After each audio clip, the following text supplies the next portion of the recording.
All right, good evening, everybody. It is 6:02 p.m., and we are about to start the Curriculum and Instruction Committee meeting. The agenda has been provided to members of the committee and the public. We're going to start the meeting with the Pledge of Allegiance to the flag. If everybody could please stand. Is this? Oh, it's not. I pledge allegiance to the flag of the United States of America and to the republic for which it stands, one nation, under God, indivisible, with liberty and justice for all.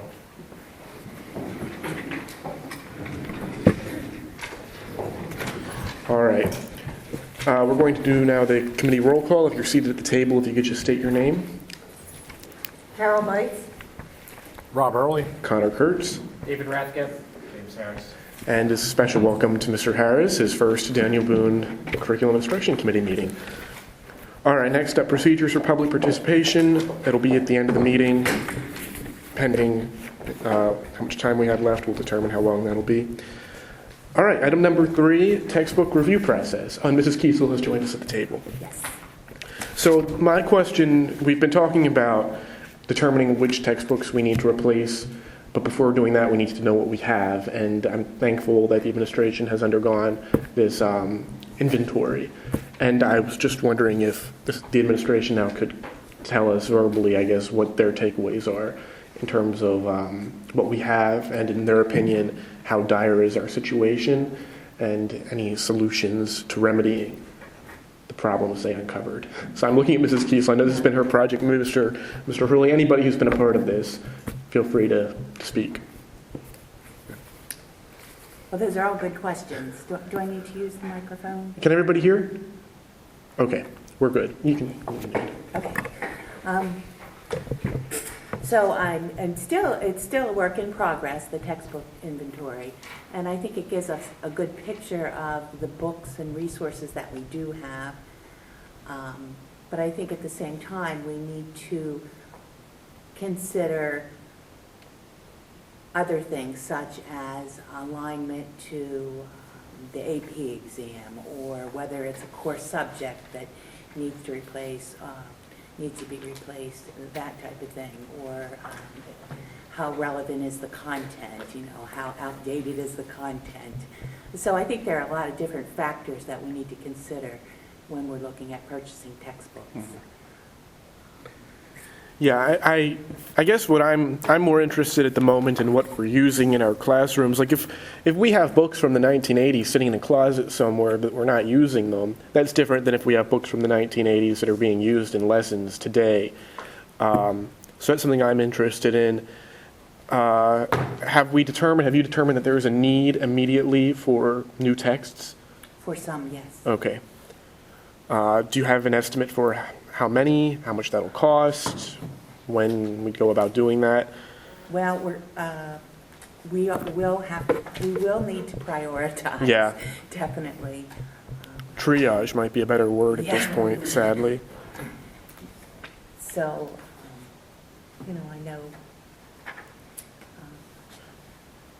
finances have been and continue to be a challenge. So with that, keeping that in mind and being fiscally responsible, like I said, we're going to need to prioritize the list. But we do have a list. I do not have the exact amount with me, but I did send that information to Mr. Hurley. Okay. And I believe the business department. Yes, that's correct. Well, the reason that I'm glad we did this process of just determining what we have, because we have to know how dire our situation is in order to fix it. So now I guess I'm looking for some leadership from the administration in terms of what are we going to do to fix this? What will the priorities be? Because again, we didn't know as a committee, at least, that this was a pressing issue. It really just came up out of a conversation. How many books do we really have? And so I'm glad we're digging into it. But now the question becomes, what are we going to do about it? So that's pretty much at this point, I think, where I'd like the committee to go, just determining the solution for replacing these books. And not only that, but looking at what we have and in this new information age. I know some teachers put together packets that replace books, and there's some convenience there for students, for families, of course, for the district, in terms of being able to update those in order to produce them. I mean, you can make as many copies as you'd like. There is a financial impact. But just looking even creative solutions that may be better than textbooks. So Mr. McKnight? Yeah, I just, and I've been working with Mrs. Kiesel, and what we did at the high school is we tried to set up a priority list of what are our immediate needs, and we ranked those with number one, and number two was intermediary, and then number three was more long. And I'll just say that the problem for text and materials, however we decide to solve, whether it's books or in some other format, is a substantial one that is coming our way. Yeah. I mean, to the tune of maybe $750,000. Wow. Big number. Books haven't been replaced by department since many of them around 2000. So what do we do about that? It's going to take some creative minds to find those solutions. But really just, we ought to all be on the same page about how big an issue this is and how big a problem that it is that's coming. In the short term, we have some enrollment increases at the high school, as I know middle school or lower level, not middle school, but there's a conversation all the time that it's decreasing. But the high school, we're seeing the biggest 2 classes come through.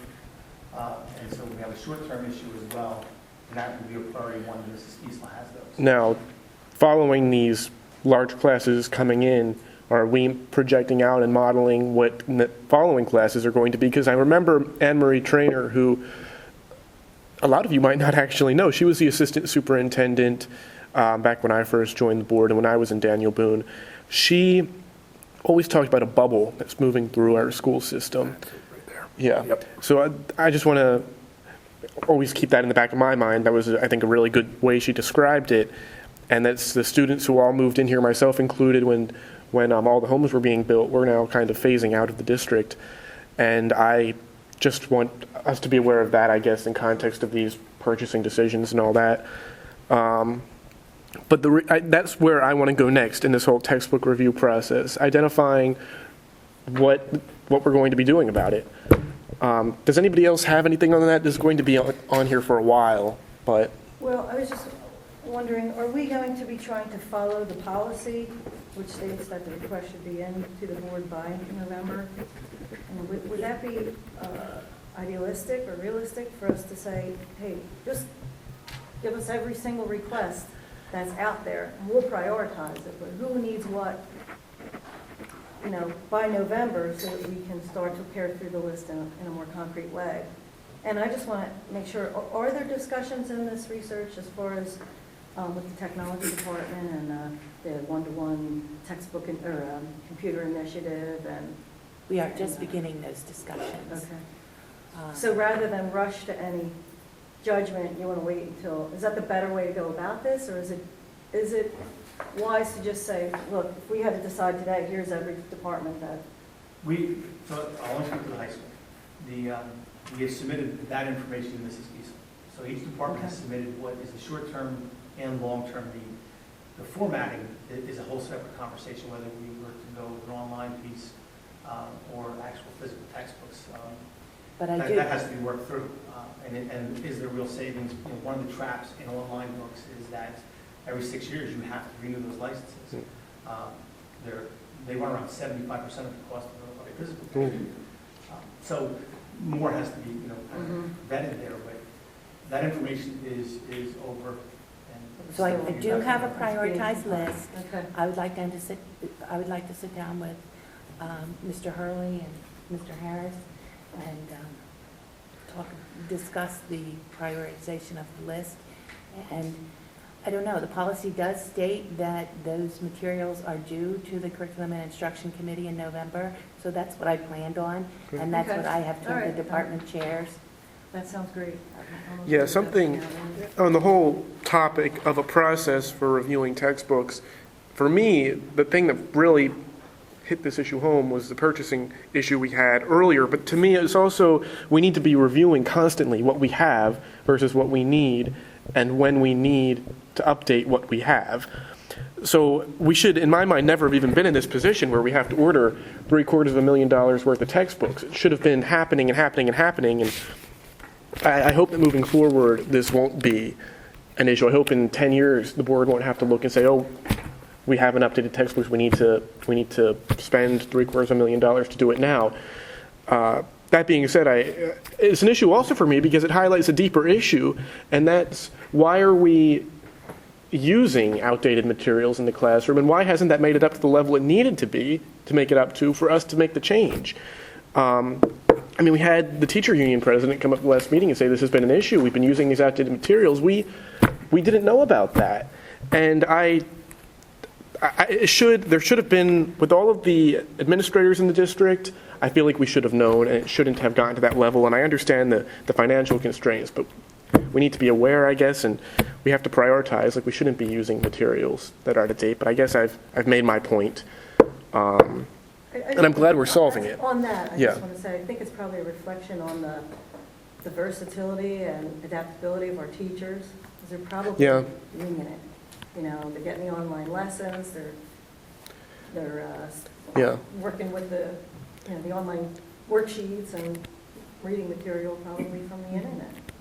And may I give you just an example at the elementary level in the area of science? Anne Marie Trainer created binders of materials that teachers were using for the last about 5 years, And which was a really great resource. Yeah, have they been updated? Because there's a whole nother conversation there. No. Well, maybe not, but Yeah. at least they're no more than 5 years old, I think is the point you're making, right? And science and social studies are being reviewed as a curriculum this year, so they're a part of the cycle right now. Okay. And there's an online portal at PDE, right? For lesson Correct. plans and everything now. Extensive resources. SAS. SAS. So I Okay. imagine, our teachers are just being resourceful. Well, as long as we're Yeah. correcting the problem, I'm happy. Where's the budgeting on that? Is that,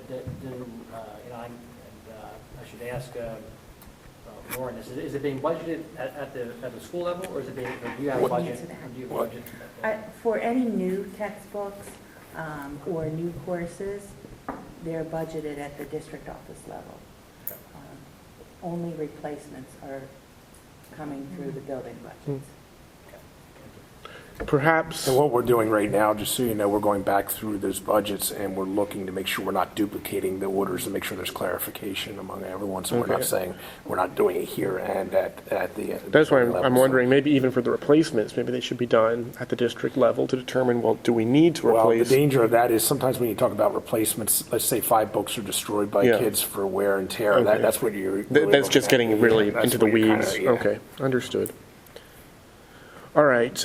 Item 2, if we can move on, ties into item 1, literature classes and books. I received an email from Ms. Twardowski expressing a concern at the high school level that students for AP literature in particular were required to purchase something around, I think she said 17 books in order to do the class. Not like textbooks, but some great, I guess, tomes, some historical literature. And I remember this back when I was in honors English in 11th grade. We were given a list of books to purchase, and the teacher said that if you don't want to purchase them, then the district has books available in the library. You could take them out, and that was the recourse that I sought. Why purchase books when you have them available?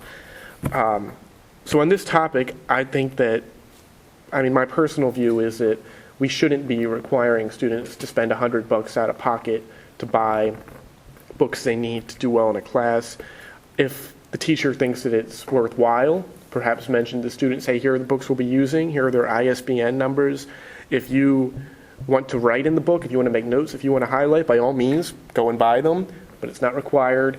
The district has a store of them, and we'll be able to lend them out. And AP only has, 20-some students max. It wouldn't be a huge investment on the part of the district. Excuse me, as I investigated this issue, Yeah. it's a much broader issue than just literature. Okay. And personally, just on a personal level, it's, I think it's anti-poverty. Quite frankly, we have kids in poverty, even in our course selections booklet, when you're registering for your course, it says there'll be a minimal fee, there could be a minimal fee for this course or that course. And we're forcing some students into a situation where they have to self-identify that they either are of poverty or free and reduced and what have you, to even borrow the book. It would be fine if they were just down the library and you could discreetly go check a book out. They're not.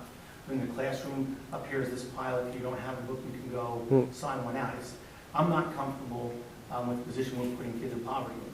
That being said, as I dug in deeper, a lot of this is with our higher level courses And therefore, that again would discourage students of poverty for seeking higher level opportunities, because they know maybe straight away that they don't have $100 or more to invest in a course. So that's another concern for me.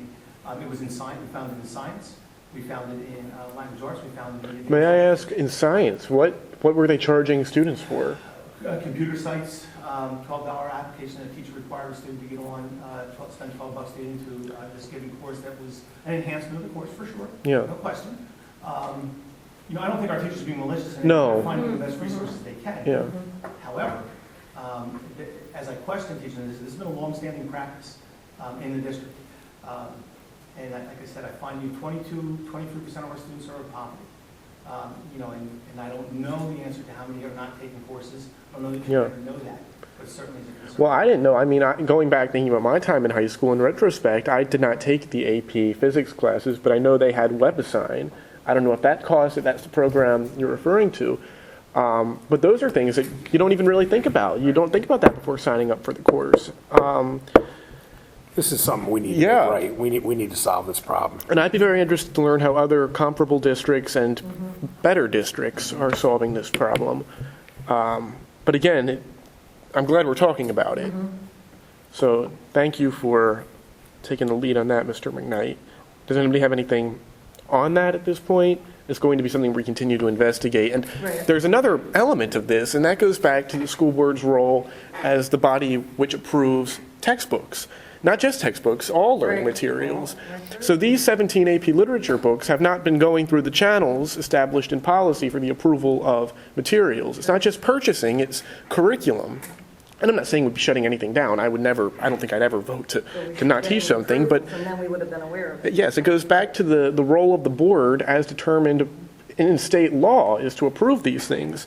So really, all of those things should be coming up here through this committee and through the board. And I did make that request to the department chair to have all of those books submitted for review. Perfect. Thank you. For this year. So we'll wait for you guys to bring us Yeah. a recommendation on that. What do you need from us to fix it? Is that where we can leave that?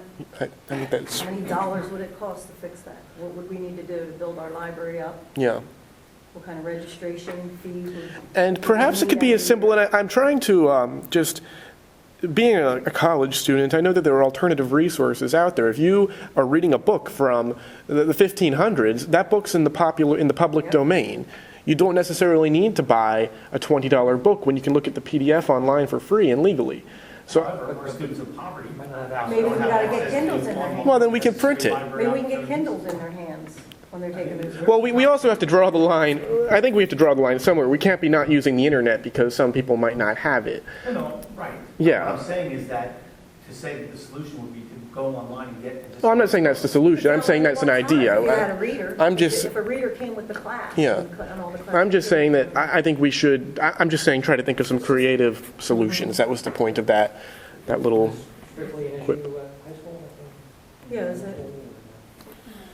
That's not a typical middle school Yeah, thing. it's- I mean, I know there are many high schools. When I was at the high school, I did actually ask a number of the different principals when I would go to meetings, just because we were struggling with not having enough calculators, not having enough books, and those kinds of things. If they had students purchase their own calculators, purchase their own books, and it was kind of half and half. Some districts did, some districts didn't. So, and then we just never went anywhere with it after that because it wasn't overwhelming. Everybody else is doing it, so we need to do it as well. It was kind of half and half. And Once we get the solution identified, I mean, it might be a Blazer Foundation. yeah. Maybe That's a great grant place for it, that's- yeah. you know, Yeah. We just need to get our arms around. Yeah, we're pointing Problem. out issues, I guess, in these two things and looking Yeah, for if we solutions. continue to- If the administration would just continue to research and bring us Yeah. the problem and the recommendation for solving it in dollars, and we can go from there. All right.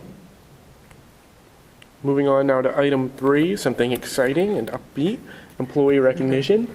Mrs. Kiesel has put together a proposal on how we can recognize our staff, our exemplary staff. So Mrs. Kiesel, the floor is yours. Well, I was actually prepared to just share what I found out we are doing currently, what we have Sure. done in the past, and then leave it open for discussion on the direction that you'd like to go. So we know that it's very valuable to offer feedback and recognize individuals for their work.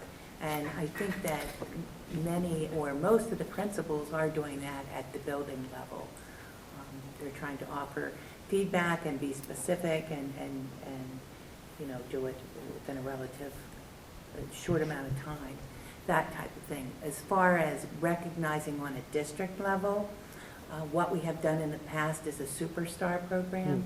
Mrs. Trainer started, where one colleague would recognize another colleague and send that recognition to Mrs. Trainer for whatever the colleague did. I thought that was that was a good program. It didn't cost anything. I think individuals got a little pin maybe and a certificate or a paper that just recognized individuals for going above and beyond, something to that effect. So that's another idea. At Pequay Valley, and I brought an example of myself in the spotlight, they had a district newsletter that they would send out about 4 times a year, and they would just choose one staff member and ask them certain questions such as, what is your current job? How long have you worked in the district? What education have you had to prepare to teach in this district? What changes have you noticed? Just some questions like that. And I think that was a very effective way to recognize staff members. So that's another idea. Some of the principals use a system where they turn in a certificate or something to the principal for, one colleague turns it in to the principal for something that someone has done, and then the principal recognizes that teacher at a faculty meeting. And I think I even heard the idea that some of the staff gets a little sticker to wear jeans. Okay. So it's not, doesn't really cost much. If you don't mind me Special interrupting, parking for a week or something? Mr. Harris, have the school districts that you've worked in, did they have any special, I believe, were you teacher of the year or teacher, I thought I read about you being teacher of the month or something in Cleveland. Yeah, I was educator of the year. Educator of the year. How did that program work? That was totally different. I was recognized by an outside Okay. organization for what I did with math. Other districts I've been with, it was a principal building my building, and then there was a nomination program each month that someone was recognized by the board Yeah. for. I mean, that was all employees because Yes. everyone. It wasn't And that's something I'd like to do. I'd like to do here. I'd like the board to recognize great staff, and it's also something I think that if we have something like Educator of the Year or Employee of the Year, if it's a teacher, it could be Teacher of the Year. If it's a confidential employee, it could be Employee of the Year. Something that you could really put on your resume even. You know, I was Teacher of the Year. If you're looking to become a superintendent somewhere someday, I think it would be a powerful thing to say. You know, I was Teacher of the Year. I think the state does already have a program in place for Teacher of the Year. I just don't What? think we've ever participated in it. Well, Right. I think we we're talking should. about just running Well, yeah, I want to do one. Inter-district, Yeah, I mean, I think, we know separating the whole union issue, which is so difficult for some people to do. Our teachers are people, and there are good ones, there are bad ones, and the good ones we should spotlight them. That's my view on the matter, at least. So I'd like to see something that we can do for the board to recognize great staff. Maybe not every month, maybe once a quarter. Maybe there could be some type of financial reward. I don't know if the board would really want to go down that route. Doesn't have to be exorbitant, $250. I know that's what it was at the agency I worked at over the summer. But it really brings a lot of people together, I think, when you present these and you hear the great stories. And one of my constant complaints, I guess, about being a board member is how sometimes we're insulated from what's going on in the front lines. And even this textbook issue, we weren't aware of it until, I guess, I asked a question in committee. So I want to know these stories. I want to connect. I want to bridge these different levels of the district. So it would be nice if we could have a more formal proposal for what we could do here that would realize those goals. If you recall, the IU has the employee of the management. Yes, and I think that, maybe that could be a model. You know, and they have the supervisor read, you know, all the points about that employee, why they were nominated. And the employee's family comes, and it's a very nice, that was one of my favorite parts of the meeting. You're sitting there and you're hearing about a person who's done something incredible, and it's inspiring in a lot of ways. So I'd like to have that experience Yeah. here. That's your Okay, we recommendation. can work on that, then, sure, meeting those criteria, maybe a dinner, maybe. Well, I think at the end of the, $50 travel fees, you know what I mean? yeah, it could be some, yeah. Just some token gesture along with the. It all goes back to making Daniel Boone into a premier school district, and that, it needs to be across all levels, students, staff, administration, school board, it needs to be. Find out, I like the way you put that, it bridges the gap Yeah. between us, the board, the Salute group, and what's going on in our schools. I I know that- appreciate that too, I really appreciate your ideas on that. Some districts even have something like a breakfast to Mhm. honor those individuals or something, so. Yeah. Whatever, put it together, bring it up. Okay, thank you. All right, next up, Mrs. Rexroad's State of the Middle School Address. We heard from Mr. McKnight last month, and now it's Mrs. Rexroad's turn.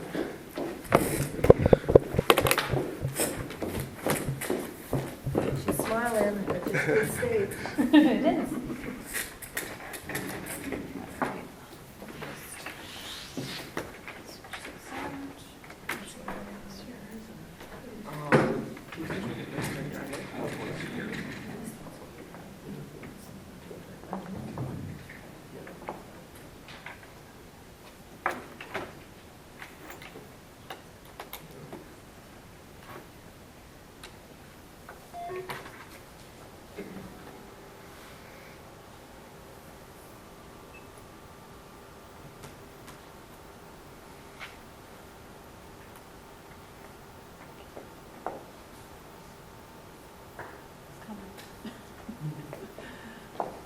All right, well, while it warms up, I took a little bit of a different approach to my presentation for today about the middle school. One of the biggest things, and anybody who was ever a middle school teacher or middle school administrator can tell you, is that when you tell someone that you work in a middle school, you usually get a, "I'm sorry," or a, "Is that really what you wanted to do?" Or, "I bet that's really difficult." So I wanted to bring you all of the great things that go on at the middle school, because I think that we forget about those. Sometimes I think the middle school is kind of like the middle child. We're really interested in the kids in elementary school, and we should be, because we want them to learn the fundamentals and all of that important stuff, and most of them are cute and we like working with them. And then when you get to high school, the kids are going to college and there's all this important stuff. I mean, every week we're talking more about what's going on at the high school. But the middle school has scary adolescents and a lot of things going on that we're just not really as familiar with. So I wanted to present you the great stuff that's going on at the middle school, and also a little overview of what we have at the middle school. So we are grades 6, 7, and 8. We have right now 867 students. I actually think we're getting 2 more tomorrow or Wednesday. We have 61 and a half teachers. The half is the librarian that I share with Mr. McKnight. The students all have 2 encore periods. Those are their specials. And then 5 core periods. And those are language arts and math, science and social studies. Language arts is a block, I'm going to talk about that in a minute, in 6th and 7th grade, and in 8th grade they have language arts for 1 period and reading for the other, so that makes up the 5 core periods. The students have 1 activity period, which is their 8th period of the day. That's a time when students can get tutored, where our chorus meets, different clubs meet. There's all kinds of different activities going on, or students can have the quiet time to get some homework done and things like that. We have 9 teams of teachers. As you may know, a middle school is based around the idea that students work in teams of, they have a team of teachers, and those teachers are the ones that they have, and they know them really well and work with them, and that works out nicely because adolescents are who they are. They need some adults who are really kind of on top of what they're doing and making sure that they're being successful, and that their social and emotional needs are being met as well. We have 13 sports, 16 extracurricular activities. Language arts and reading, we have blocks of 86 minutes each day. That's in 6th and 7th grade. In 8th grade, as I said, we have English and reading. They are 2 separate courses with 2 separate teachers. We just this year have an addition of honors language arts in grade 6. We didn't have that previously, and I felt that there was a need because we had a number of students who were in language arts and were not being challenged, and I thought that that was something that was important, so I had asked this committee to consider that, and we added that this year. And we do have 3 of that course running at the middle school right now. Remediation in reading with strategic reading as a core and encore. So students who are struggling with reading, we have a course called strategic reading, and students, depending on their need, can take it as a core, meaning they have it every day, or an encore, meaning they have it twice every 6 days of the cycle. And we have a lot of collaboration going on with our teachers to bring reading strategies to their science and social studies classes. So we are covering that, a lot of those things. A lot of my teachers are working together on text-dependent analysis and teaching that to the science and social studies teachers so that they can do that in their classroom. Yes? Mrs. Rachel? Yes. From being on this committee, I've talked a lot about how writing is one of my favorite topics in here. And Where does that apply? And I'm asking this, I mean, for those of you who don't know, Ms. Weaver was Yes. my 7th grade I always. English teacher. And I just think that writing is a skill that is not Absolutely. developed enough by the time a lot of Absolutely. students get to college. And the earlier, I guess, we can start, the better, if Mhm. the students are ready. So Yes. if you can answer, I guess. Where does that fall in our day? Yeah. Well, in the language arts block in 6th and 7th grade, that is, as I said, 86 minutes. So their language arts teacher incorporates writing into that block of time. So in that block of time, they're reading, they're writing, they are doing vocabulary lessons, and there may be some other, and there's grammar obviously thrown into there as well. Today, actually, this is a great thing that you asked me today, because today I actually was observing one of our reading teachers, Mrs. Moslak, and she was doing an awesome job talking about writing in her classroom today. And she actually modeled for the students she showed them a children's book that was about sharks. But was showing them, she talked about the fact that there are bookends. And then she read the story to them. She used the Elmo so that they could see it up on the screen while she was turning the pages. It was short. And then she asked them, what about this book are bookends? And the students said that it was because the beginning was very similar to the end. So she used that to kind of put that into talking about writing a conclusion. And she talked about how to write a good conclusion and what some of the ways that students write conclusions when they say things like, and that's all I have to tell you about sharks, when they do that at the end. And she was talking about, this is what some of you are doing, here's what we need to do. So they're doing some writing in English class, but a lot of the writing is happening in reading, and both of the ladies who teach our reading courses in 8th grade actually are part of the Westchester Writing Project, so they're very good at doing that. So we have a very strong, and we are working on that. We know that that's a district initiative with writing, so this summer, at the end of the school year and up to the beginning of the school year, I asked all the teachers to let me know what writing they're doing in their class, no matter what grade level and what subject area they are. So we kind of piled that all together so we could see where we're doing different writing things, and then ask the teachers to collaborate to bring more writing into some of the areas where it was lacking. So definitely something that we're working on. Okay, reading in the middle school is a big initiative in the middle school. This is a big thing for me too, because I am a former language arts teacher. We, in the middle school, reading is extremely important, and it's important to me to increase and to promote reading in the middle school.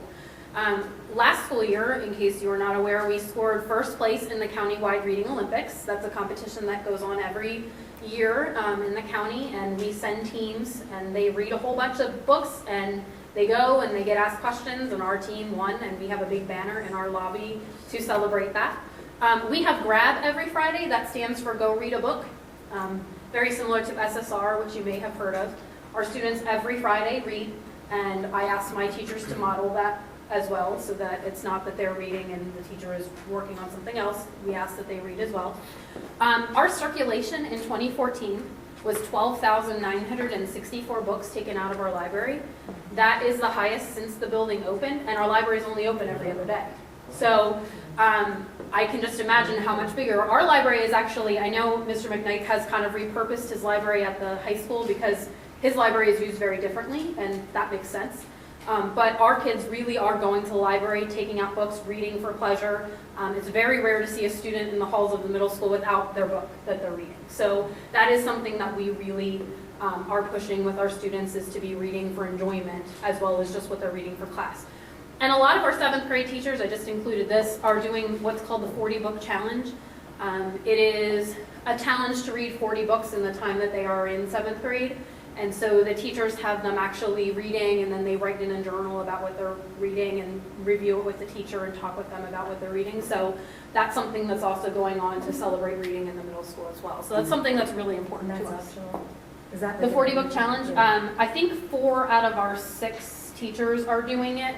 And the other teachers are promoting reading just in a different way. But one of the teachers actually read a book by the woman who came up with this whole concept, and so she shared it with some of the other teachers, and some of them jumped on board and were like, Do you know that name on top of your head?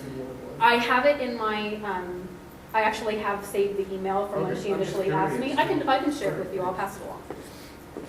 I don't know her name off the top of my head. Mathematics, another important thing. We have accelerated and honor sections offered in all 3 grade levels.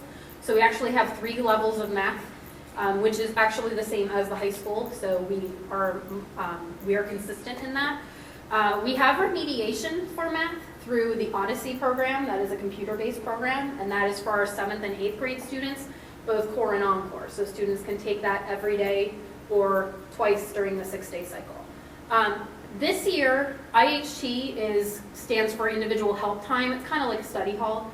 But in the past, I felt like it could be used better, especially last year when we had the conversation about the fact that there were study halls in the middle school.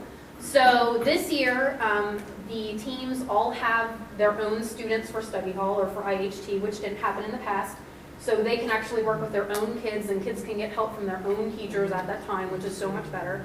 And then I made sure that the math teachers have the majority of the IHT, so then that way the students can for the most part go to their math teacher if they need help, because that seems to be where students need the most help. Usually when they're working on their math homework and they come across something and they know they're not going to go home and get help from mom or dad, so they need to see their math teacher. So I incorporated that this year so that we could get the most help. And then one of the ways that our teachers are then using that is they are actually, our 6th grade teachers especially, are switching the classes so that they can do an extra period of math while the kids have IHT. So they're actually they're just kind of going back and forth so that they get an extra math class when they have IHT every other day that they have it. So they're really using it to their advantage to get the students more strong in their math skills. And just like with language arts, our teachers are collaborating to bring math instruction to science and social studies. And in fact, I have my 7th grade social studies teachers working with the math teacher on their team to do some different math skills in their social studies classroom so that they can help them. Because a big thing for me this year was just collaboration among our staff. Because so many of us are so good that we should be all helping each other. So they've really been stepping up and doing that, which is great. The Odyssey program. Yes. Have you, I mean, we've used it for a long time. I remember we had Odyssey when I was Yeah. in middle school and in high school. Elementary school even, I think we had something similar. Is that, in your mind, is it proving, are results coming from that Yes. in Daniel Boone? Yes. Okay. And actually, our teachers use that as well with their IHT. So in addition to some of them switching their classes, my 7th and 8th grade teachers have said that they're actually going to be taking their IHT to the labs to do lessons in Odyssey just to reinforce some of those skills. So it definitely is helping. And Mrs. Armstrong, who teaches the Odyssey course as remediation, is wonderful. She works with kids any free time that she has during the day, and just the different ways she teaches and goes about sharing things with them or maybe teaching them in a different way has really been helpful. So even if she's not using the Odyssey program with every little thing she's doing something to help reinforce what's being learned in the classroom. I'd love to see just how that's changed in all these years. Would I be able to come in sometime? Sure, Maybe anytime. Okay, I'd like to see my Anytime, students yeah, interact. no, anytime. New and exciting at the middle school. This summer, I went down to the Wells Fargo Center and learned about the Philadelphia Flyers STEM program, which is an online free program that all the hockey teams actually offer to schools. And it's all STEM, so there is a science component, a technology component, engineering and math. And so my 6th grade science teachers are taking the kids to the lab to do that during science class. So they're getting extra,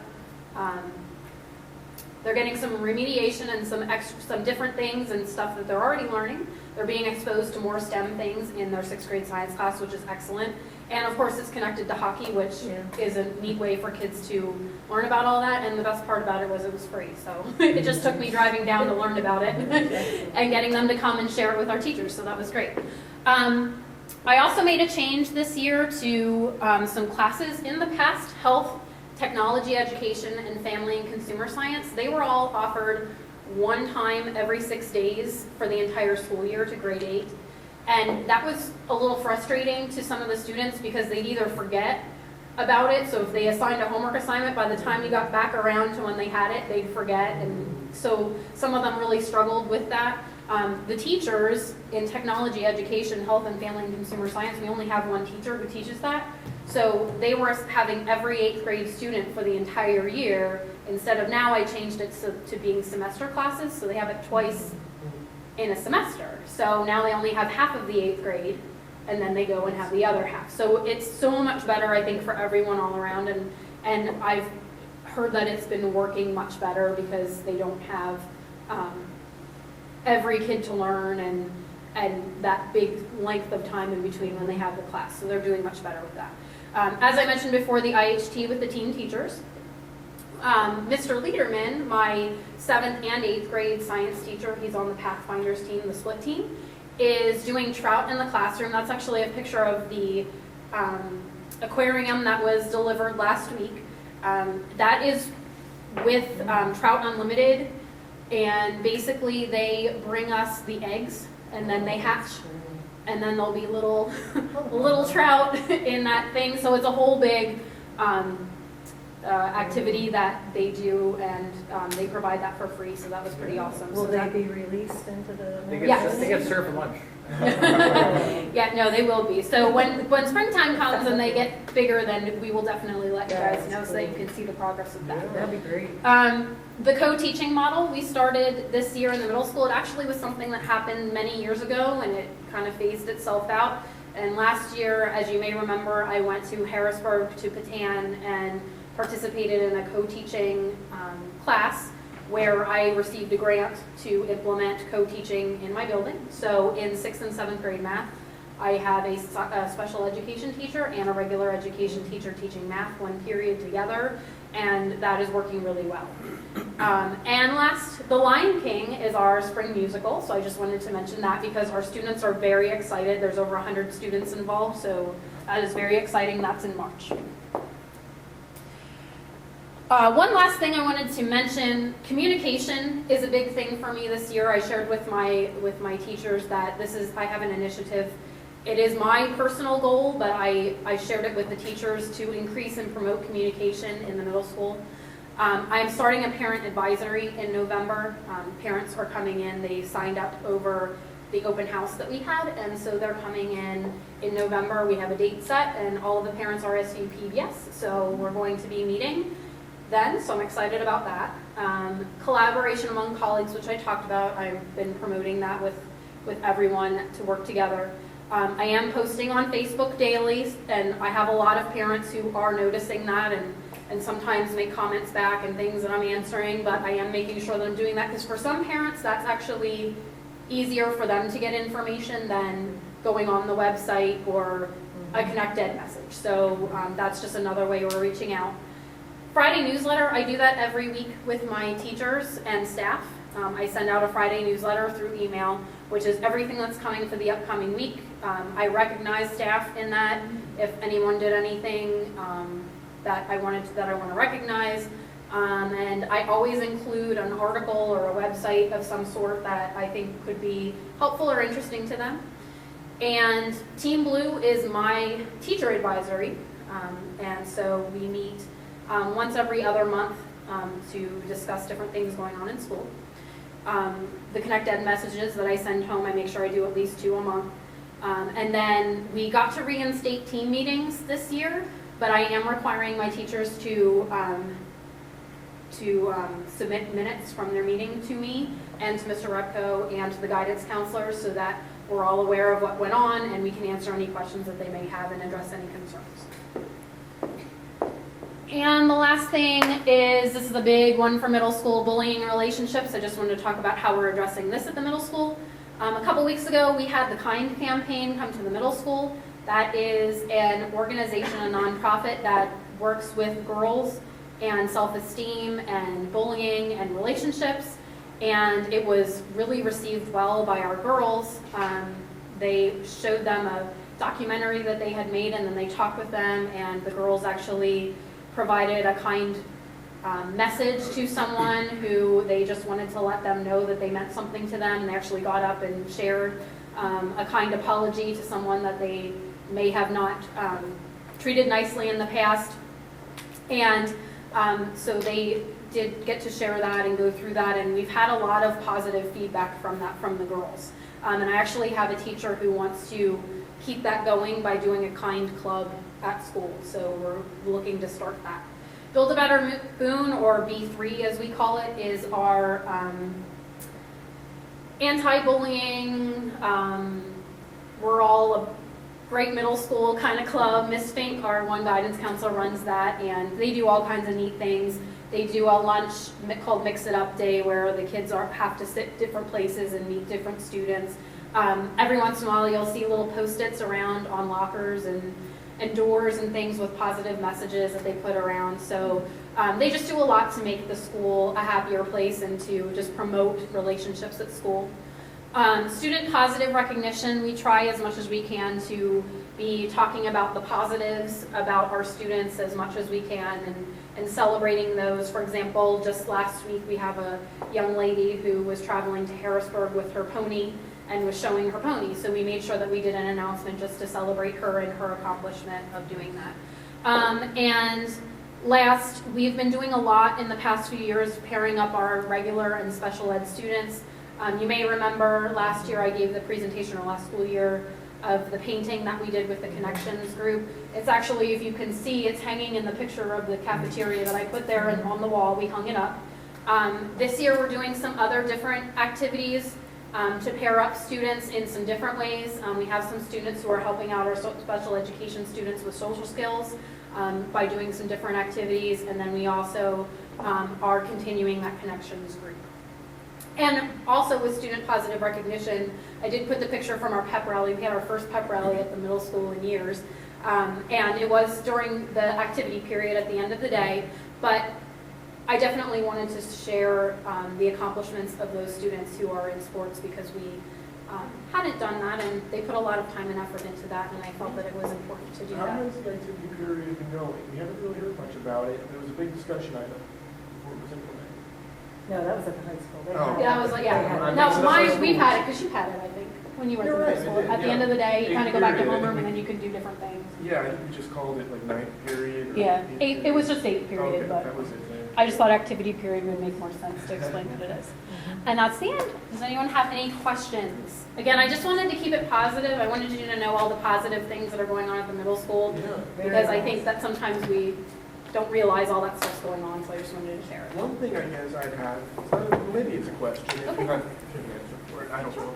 Just something that looking at the high school and then looking at the middle school, you mentioned all this involvement and activities. Lion King has 100 students in the cast, the Build a Better Boone, B3, and then we stick notes on lockers. Like, how can we harness that passion and that energy and that optimism and keep it going throughout high school? I guess it's a huge order. Right, and I think Mr. McKnight has been doing some really great things since he's started. He had my students, my 8th graders from last year, over at the high school at the end of the school year and had an activity fair and had the parents over and was talking to them about different things and talked to the students. He came over and spoke to the students about, I think, and we've been talking a lot about just working on that transitioning, because we do really feel like that's an area that we can improve, because you're right, the kids, are in 8th grade or even just 6th, 7th, and 8th grade are very excited. I mean, that's one of the reasons I love middle school and why I've always wanted to teach middle school, because my kids are excited about going to school. I mean, the social stuff sometimes gets kind of iffy,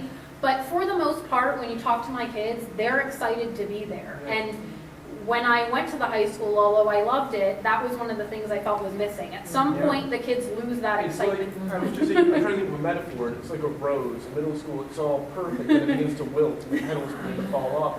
How do we keep those petals on? Yeah, and I think high school students too have so much more going on with them than middle school kids, because now all of a sudden they can drive and go to jobs, and there's so many more extracurriculars and sports, and band, for example, takes up way more of their time than it did before, and so they really kind of find their Being niche. pulled in different Yes, directions. exactly. So, but I know that we've been talking a lot about that, and we're going to continue that conversation, because that is important. Very, very Yeah. Yes, thank you so much. Thank you for your presentation, for your hard work. I'm excited about the middle school.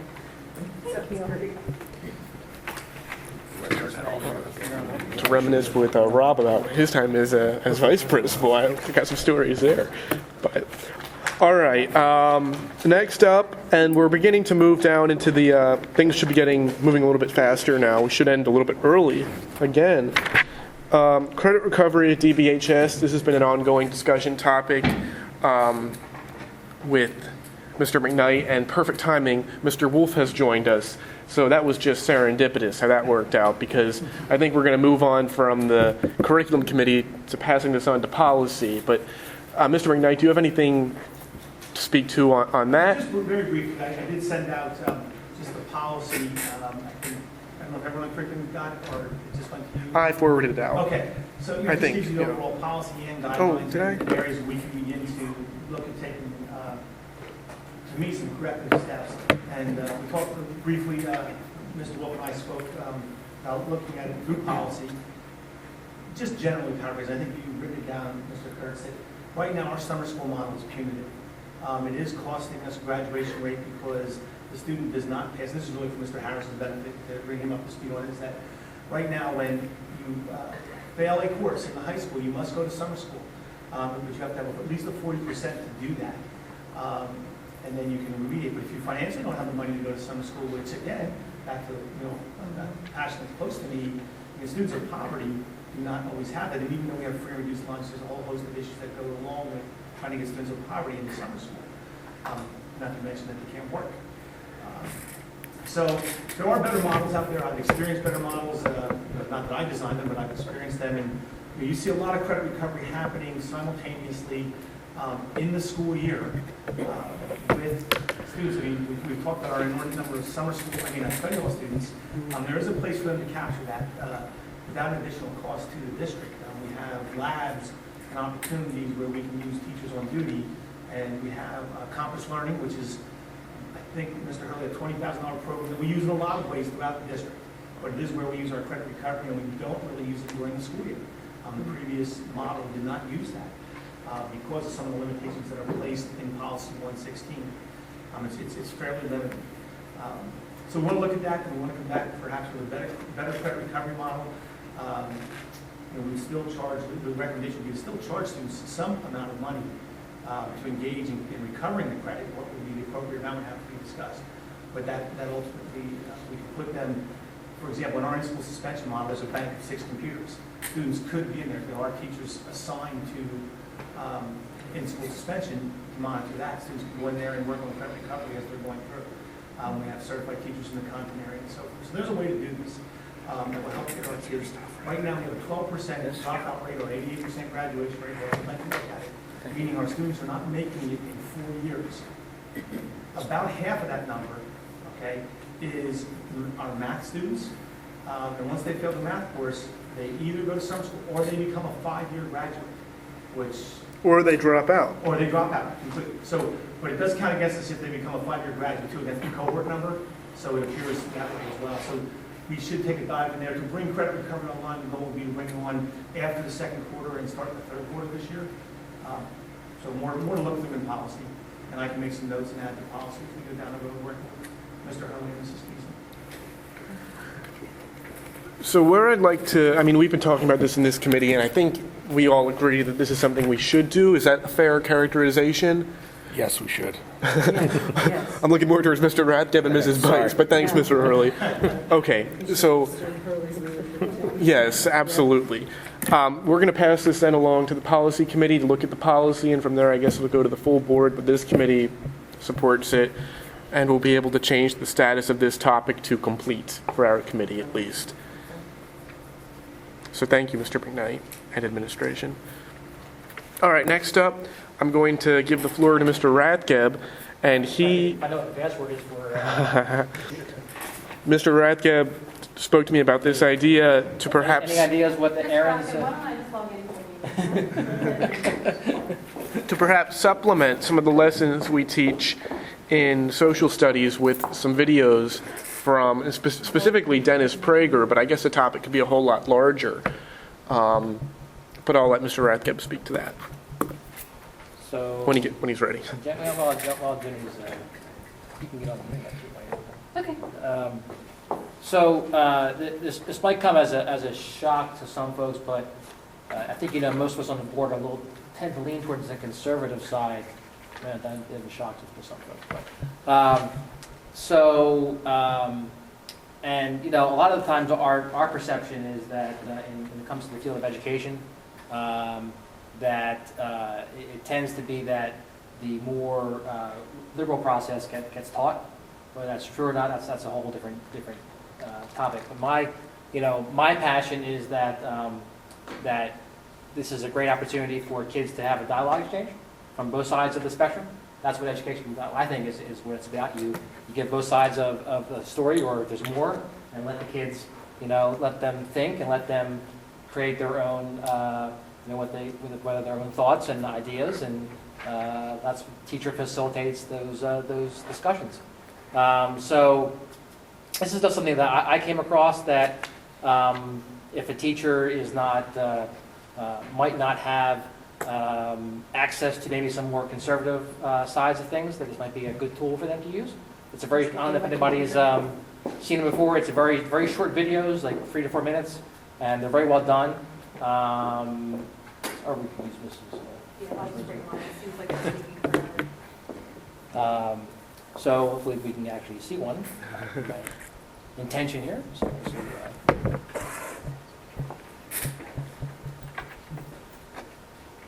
but there's videos from the civics, the social studies point of view, the some of the sciences, current events.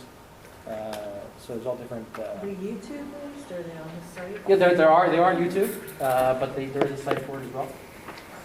And this is actually great when I mentioned how I send those articles out. My one last Friday, not this past one, but the one before, was about how to teach for the election. Oh, and yeah. how to do exactly what you said to make sure that students are, being able to share their opinion and not being forced one way or another. So are you good from here, or do you want me to put in where you're going? Yeah, let's see. Okay, so You're good? Okay.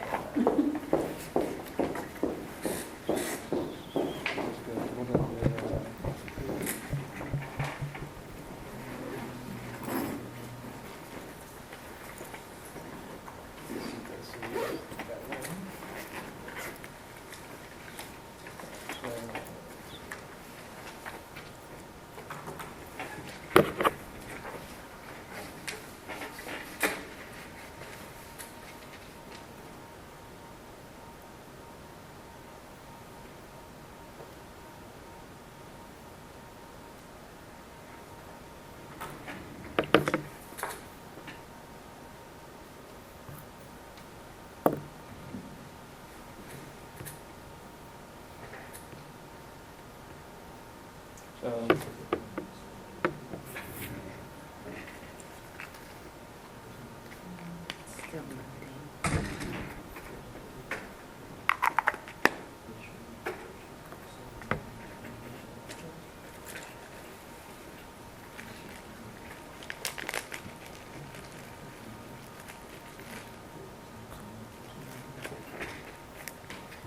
how do you get the volume? That's the question.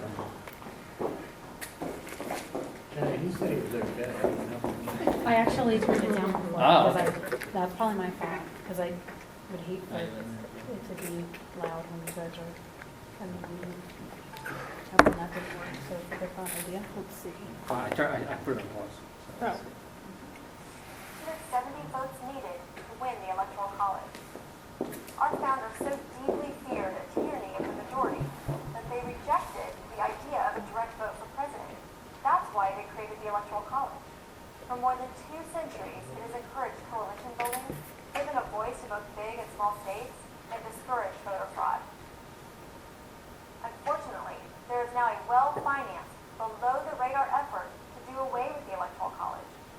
It is called National Popular Vote, or NPV, and it wants to do exactly what the founders rejected: award the job of president to the person who gets the most votes nationally. Even if you agree with this goal, it's hard to agree with their method. Rather than amend the Constitution, which they have no chance of doing, NPV plans an end run around it. Here's what NPV does. It asks states to sign a contract to give their presidential electors to the winner of the national popular vote instead of the winner of the state's popular vote. What does that mean in practice? It means that if NPV had been in place in 2004, for example, when George W. Bush won the national vote, California's electoral votes would have gone to Bush, even though John Kerry won that state by 1.2 million votes. Can you imagine strongly Democratic California calmly awarding its electors to a Republican? Another problem with NPV's plan is that it robs states of their sovereignty. A key benefit of the Electoral College system is that it decentralizes control over the election. Currently, a presidential election is really 51 separate elections, one in each state and one in D.C. These 51 separate processes exist side by side in harmony. They do not and cannot interfere with each other. California's election code applies only to California and determines that state's electors. So a vote cast in Texas can never change the identity of a California elector. NPV would disrupt this careful balance. It would force all voters into one national election pool. Thus, a vote cast in Texas will always affect the outcome in California. And the existence of a different election code in Texas always has the potential to unfairly affect a voter in California. Why? Because state election codes can differ drastically. States have different rules about early voting, registering to vote, and qualifying for the ballot. They have different policies regarding felon voting. They have different triggers for recounts. Each and every one of these differences is an opportunity for someone, somewhere, to file a lawsuit claiming unfair treatment. Why should a voter in New York get more or less time to early vote than a voter in Florida? Why should a hanging Chad count in Florida but not in Ohio? The list of possible complaints is endless. And think of the opportunities for voter fraud if NPV is passed.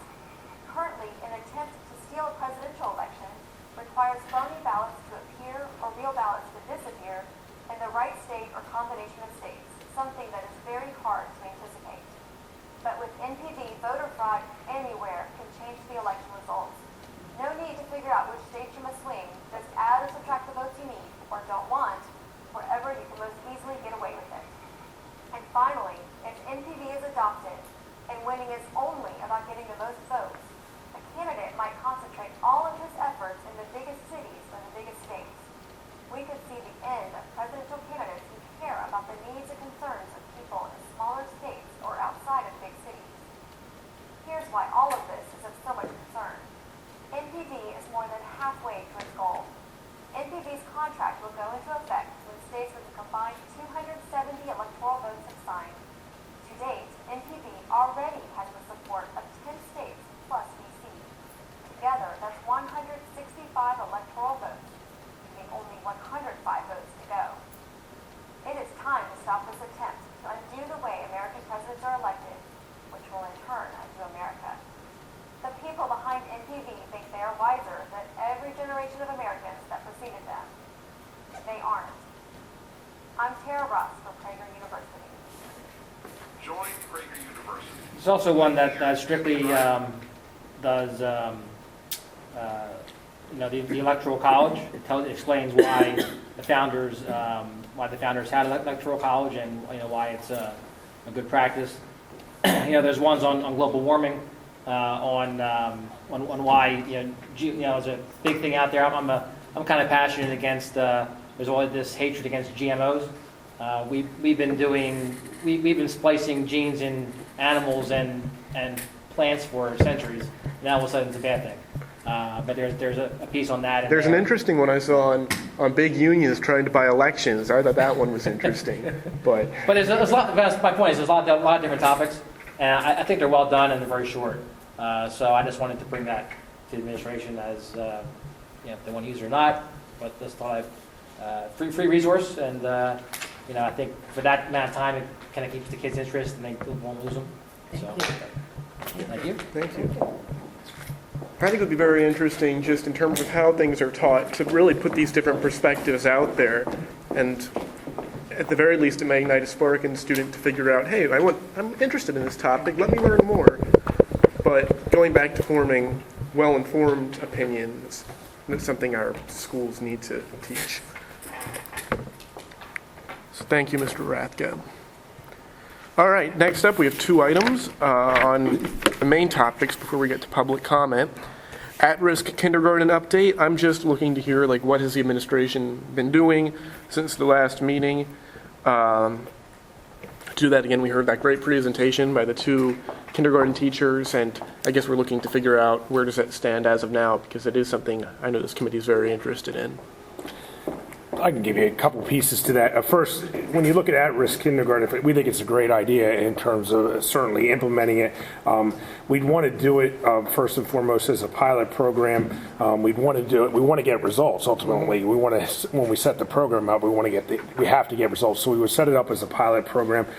We have to take it in context of the budget and where we're at. We are anticipating a significant textbook purchase this year, so we have to balance that against that. And we also have to keep in mind there's a huge increase in PSERS coming up this year, but that should level out. So probably when you look at this from a realistic standpoint, you want to look at it as part of a 3-year plan in terms of implementation, in terms of timing and everything else. So that's kind of where we're at with it right at the moment. So am I hearing that you don't want to do the pilot We'd love to do it if you're willing to finance it. When I say once, I guess I'm looking more for a recommendation. Is your recommendation to do the pilot this upcoming year? The year after? We would love to do it next year if there's money, if we have enough money when our budget is done, we would love to be able to do it, to answer your question. Success pursuing any other grants or no? What's that? Yes, we've looked. We haven't found any grants of any significance to be able to help us out there. And for what were you thinking for the pilot? Were you thinking 1 class, 2 classes? I think 1 class to start off. 1 class, Yep. and so maximum 18 students? Or what? Yeah, you'd want a small class size because you want to make sure the instruction is differentiated. So We do have an at-risk population when you look at our testing data. We clearly do have a population of students through our testing data that would benefit from this program. So basically, it would be the 18 lowest performing kids would have access to it, I guess? Yeah, and we'd want to formulate the criteria exactly. We had to flush that out a little more detail than we're at right now with it. Well, I guess that's what I'm getting at. We need, other than the change in timeline potentially, all this information is stuff we already knew. Mm-hmm. So I'm looking, when I have these updates on here, to get new information so we can move. We want to have an up or down vote of the full board in March, whether we're going to include this in the 2016-2017 budget. So I hope that we're doing stuff each month to get more information, to determine what we need to do. That's the reason I included it on the agenda. We'll work on it some more. Okay, thank you. I think you need to come back to us with I know we're not financed, but probably that's going to be that number. No problem, we'll do that. And even in terms of the textbooks too, it comes down to you guys to prioritize the needs. So if you think that replacing all the textbooks at once is what we need to do and that outweighs this potential program, I'm going to defer to your judgment. But I do want us to keep working on this, especially after all the work that those 2 kindergarten teachers put into it. Thank you. All right, next up, this is the last time I think we're going to include this on the agenda. The high school course approval form. Is there anything on that? Like, okay, the reason I think those types of things are more internal necessarily than whole district wide. I was thinking about this more, and I was like, we've been talking, because I know that I have this list of things we talk about. I'm wondering, okay, we're talking about a form, and that's up there with at-risk kindergarten, and I'm just thinking, We have the forms online Yeah. on BlazerNet for teachers, and they've also been, we've also requested that they submit both forms to me, and then, so I'll have that information for the C&I committee by the next meeting. all right, great. Anybody on the committee have anything to add? All right, public comment on the Curriculum and Instruction Committee meeting? All right, seeing none, this meeting is adjourned at 7:12 PM.